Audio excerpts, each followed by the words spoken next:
Everyone, welcome back to my channel. Bihar सरकार शिक्षा विभाग का प्रेस विज्ञप्ति जारी हुआ है जो प्रारंभिक शिक्षक के मूल्यांकन यानी दक्षता परीक्षा से संबंधित है। तो दक्षता परीक्षा एक बार फिर होने वाली है। जो भी शिक्षक ट्रेंड है लेकिन अभी तक दक्षता परीक्षा पास नहीं किए हैं तो हर हाल में उनको दक्षता परीक्षा पास करना ही है। जो शिक्षक सीटेट या टीईटी पास नहीं है वही इस परीक्षा में शामिल होंगे। सीटेट और टीईटी पास शिक्षकों को इस परीक्षा में शामिल नहीं होना है। ठीक है। बिहार पंचायत नगर प्रारंभिक शिक्षक नियमावली 2006-2008 एवं यथा संशोधन 2015 के अनुसार नियोजित प्रारंभिक शिक्षकों के लिए 3 वर्ष की सेवा पूर्ण करने के बाद मूल्यांकन परीक्षा आयोजित करने का प्रावधान है। तो जो लोग 3 वर्ष की सेवा पूर्ण कर चुके हैं वही इस परीक्षा में शामिल हो सकते हैं। तो ये नियमावली में ये चीज़ें दी गई है। तो मूल्यांकन के आधार पर सामान्य कोटि के पुरुष एवं महिला न्यूनतम 45% अंक एवं आरक्षित कोटि के पिछड़ा वर्ग, अत्यंत पिछड़ा वर्ग, अनुसूचित जाति, अनुसूचित जनजाति के पुरुष एवं महिला को न्यूनतम 40% अंक प्राप्त करने वाले शिक्षकों के वेतन में नियमानुसार वेतन वृद्धि किए जाने का प्रावधान है। और ये जब तक दक्षता परीक्षा पास नहीं करेंगे तब तक इसमें वेतन वृद्धि नहीं होता है। तो वेतन वृद्धि के लिए भी इस परीक्षा को पास करना बहुत ज़्यादा जरूरी है जो शिक्षक टीईटी या सीटेट पास नहीं है। जैसे अनुकंपा पे बहुत सारे लोगों का नियोजन हो रहा था तो वो लोग टीईटी पास नहीं है, सीटेट पास नहीं है, तो उन्हीं लोगों का नहीं तो कई बार जो लोग फेल किए हैं, बहुत से शिक्षक ऐसे हैं जो 3 बार फेल कर चुके हैं तो वो भी इस परीक्षा में शामिल होंगे। पहले भी दक्षता परीक्षा कई बार हो चुका है। ठीक है। निर्धारित अंक से कम प्राप्त करने वाले शिक्षकों का वेतन वृद्धि देय नहीं होगा। तो फिर इसमें अगर पास नहीं करेंगे, जो निर्धारित अंक है उतना अगर नहीं आता है तो फिर उनका वेतन वृद्धि नहीं होगा उन शिक्षकों का। दिव्यांग श्रेणी के शिक्षक जो जाति कोटि के अनुसार उत्तीर्णांक की गणना करने का प्रावधान है। ठीक है।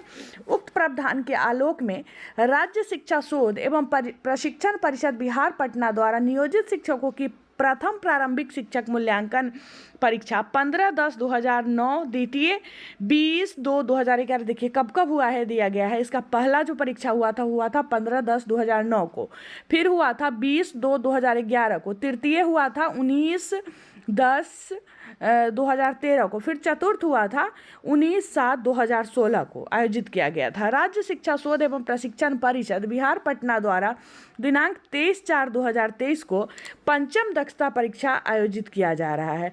तो अब जो है 23 अप्रैल को पंचम दक्षता परीक्षा आयोजित किया जा रहा है। तो परीक्षा आयोजन से पहले फॉर्म वगैरह भरना है तो सब कुछ इसमें दिया गया है। तो वीडियो में अंत तक बने रहिएगा। सॉरी।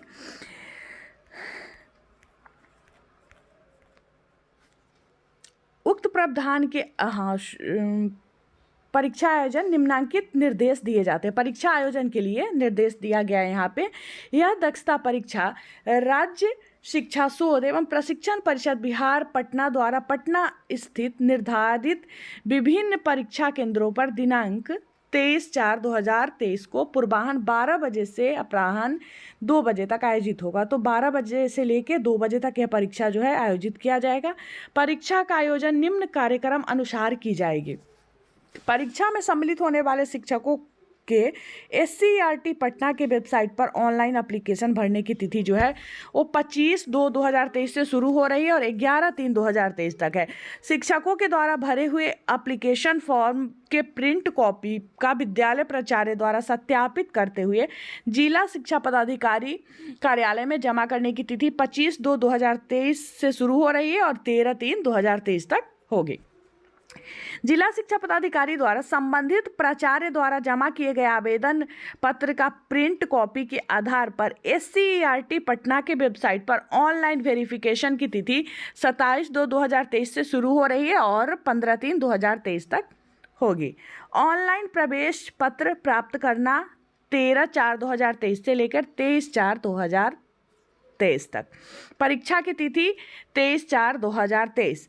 प्रारंभिक शिक्षक मूल्यांकन दक्षता परीक्षा के औपबंधिक उत्तर कुंजी यानी आंसर की जो है प्रोविजनल आंसर की वेबसाइट पर अपलोड करने की तिथि जो है वो 27/4/2023 है। ठीक है, फिर परीक्षा में पूछे गए प्रश्नों का औपबंधिक उत्तर कुंजी प्रोविजनल आंसर की पर शिक्षकों के द्वारा आपत्ति प्राप्ति की अंतिम तिथि, और जो आंसर की जारी होगा उस पर शिक्षक आपत्ति कर सकते हैं, तो उसकी तिथि 7/5/2023 है। ठीक है, अब आवश्यक निर्देश दिए गए हैं। तो इसमें दिया गया है कि बिहार पंचायत नगर प्रारंभिक शिक्षक नियोजन एवं सेवा शर्त नियमावली 2006 एवं 2008 के आलोक में नियोजित शिक्षक इस परीक्षा में सम्मिलित होने हेतु अर्हता धारण करते हैं। बीटीईटी या सीटीईटी उत्तीर्ण शिक्षकों को इस परीक्षा में सम्मिलित होने की आवश्यकता नहीं है। तो पहले भी मैं बता चुकी हूँ कि जो भी लोग बीटीईटी या सीटीईटी उत्तीर्ण है उनको इस परीक्षा में शामिल नहीं होना है। बिहार प्रारंभिक शिक्षक नियोजन एवं सेवा शर्त नियमावली 2006 एवं 2008 के अनुसार वर्ष 2006, 7, 10 एवं अनुकंपा के आधार पर नियुक्त नियोजित शिक्षकों के वेतन वृद्धि हेतु दक्षता परीक्षा में उत्तीर्ण होना आवश्यक है। तो जो लोग पहले जैसे जिस समय टीईटी नहीं होता था तो ऐसे ही ट्रेनिंग के आधार पर बहाली होता था, तो उन शिक्षकों को और साथ ही जो अनुकंपा के आधार पर नियुक्त हुए हैं उन शिक्षकों को इस परीक्षा में शामिल होना है वेतन वृद्धि के लिए। नियोजित शिक्षकों को अधिकतम 3 अवसर दिया जाता है और इस परीक्षा में पास होने के लिए अधिकतम 3 अवसर दिया जाता है। 3 बार अगर पास नहीं लोग करते हैं तो फिर उनको उससे नौकरी से हटा दिया जाता है। लेकिन इसमें माननीय सर्वोच्च न्यायालय द्वारा पारित आदेश के आलोक में दक्षता जांच परीक्षा में 3 बार अनुत्तीर्ण शिक्षकों को 6 माह के प्रशिक्षण के उपरांत चतुर्थ अवसर प्रदान करने का दिए गए आदेश के आलोक में ऐसे शिक्षक दक्षता जांच परीक्षा में शामिल होने के लिए आवेदन कर सकते हैं। लेकिन हाईकोर्ट का एक आदेश आया है जिसमें है जो 3 बार फेल कर चुके हैं तो उनको 6 महीने का एक कोर्स करवाया गया है, और जो लोग उस कोर्स को किए हैं वो लोग चौथी बार भी इस परीक्षा में शामिल हो सकते हैं। ठीक है, ऐसे शिक्षकों को निर्देश दिया जाता है कि विभिन्न वर्षों यथा वर्ष 2009, 10, 13 एवं 16 में राज्य शिक्षा शोध एवं प्रशिक्षण परिषद बिहार पटना द्वारा आयोजित दक्षता परीक्षा में सम्मिलित नहीं हुए हैं एवं उनकी सेवा 3 वर्ष पूर्ण हो चुकी है या निश्चित रूप से इस परीक्षा में सम्मिलित हुआ अन्यथा उन्हें इस अवसर का उपभोग कर लिया माना जाएगा, तद अनुसार नियमानुसार कार्रवाई की जाएगी। और जो शिक्षक एक बार भी एग्जाम नहीं दिए हैं, जैसे अनुकंपा वाले कुछ शिक्षक ऐसे हैं, तो वो अगर इसमें फॉर्म नहीं फिल करते हैं तो फिर उनको एक अवसर इसको मान लिया जाएगा। ठीक है, 3 बार 3 अवसर मिलता है, उसमें से एक इसको मान लिया जाएगा एग्जाम नहीं देने पर भी, तो एग्जाम देना ही है। ठीक है, प्रारंभिक शिक्षक मूल्यांकन परीक्षा में जो शिक्षक पूर्व में 3 बार असफल हो चुके हैं उन्हें चौथी बार परीक्षा में सम्मिलित होने हेतु माननीय सर्वोच्च न्यायालय द्वारा पारित आदेश के आलोक में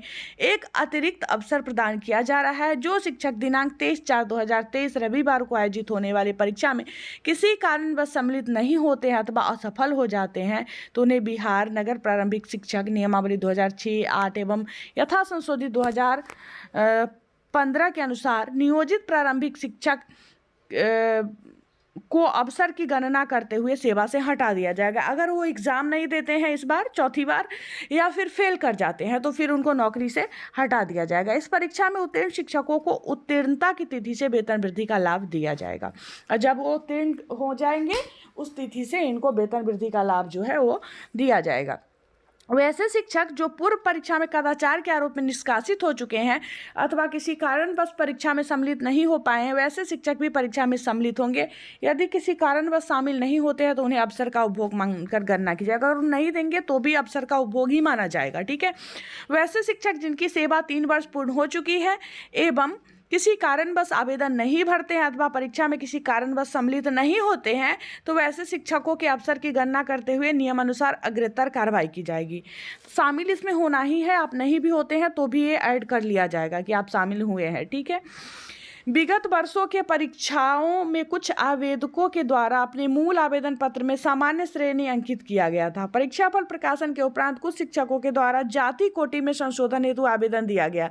प्रशिक्षण कार्यालय परिषद कार्यालय के द्वारा संबंधित जिला शिक्षा पदाधिकारी को नियम अनुसार जांचों उपरांत जाति कोटि में सुधार हेतु निर्देश दिया गया। ऐसे में कई आरक्षित श्रेणी के शिक्षक 45% अंक से कम यानी 40% अंक से अधिक अंक प्राप्त करने वाले उत्तीर्ण हो गए हैं, ऐसे शिक्षकों का आवेदन पत्र भरने की आवश्यकता नहीं है। तो कुछ शिक्षक जैसे जनरल में उनका फॉर्म फिल हो गया था, लेकिन वो फिर जाति में सुधार करवाए हैं, तो वो उनको अगर 40% अंक प्राप्त है तो उत्तीर्ण हो चुके हैं, उनको परीक्षा देने की आवश्यकता नहीं है। दृष्टिबाधित निःशक्त शिक्षकों एवं हाथ से लिखने में लाचार अस्थिजन्य निःशक्त शिक्षकों को केंद्राधीक्षक के द्वारा नियम अनुसार सहायक की सुविधा उपलब्ध कराई जाएगी, परंतु लेखक का चयन जिला शिक्षा पदाधिकारी के द्वारा किया जाएगा, जो कक्षा 8 के नीचे का सरकारी विद्यालय में अध्ययनरत छात्र होंगे।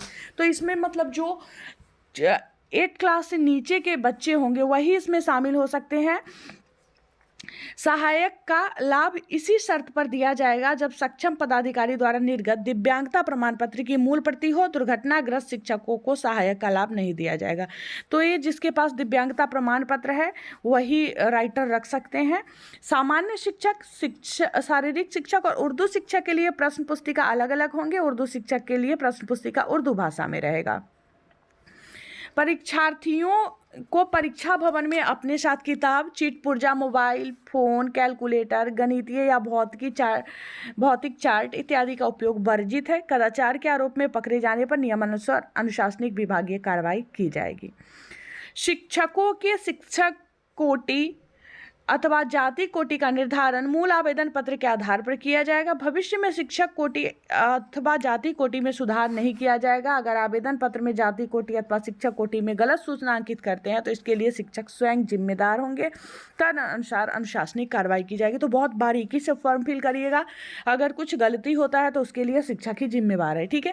यदि किसी शिक्षक की नियुक्ति चयन सामान्य श्रेणी में हुआ है और वे आरक्षित श्रेणी के अंतर्गत आते हैं तो आवेदन पत्र में जाति कोटि में सक्षम पदाधिकारी द्वारा निर्गत प्रमाण पत्र के आधार पर आरक्षित श्रेणी अंकित करें। मूल्यांकन हेतु पूछे जाने वाले प्रश्नों में 65 से 70% प्रश्न विषय वस्तु से रहेगा। लगभग 20% प्रश्न शिक्षण कौशल एवं अन्य दक्षताओं पर आधारित रहेगा। शेष लगभग 10% प्रश्न उनकी अभिरुचि एवं रीजनिंग से जुड़े होंगे।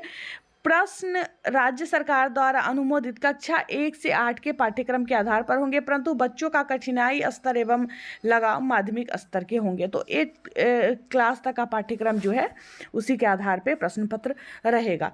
तो फिलहाल इस वीडियो में इतना ही। नेक्स्ट वीडियो में अगर आप लोग कहेंगे तो आवेदन फॉर्म कैसे भरना है उस पर मैं वीडियो बनाऊँगी, क्योंकि ये वीडियो बहुत बड़ा हो जा रहा है।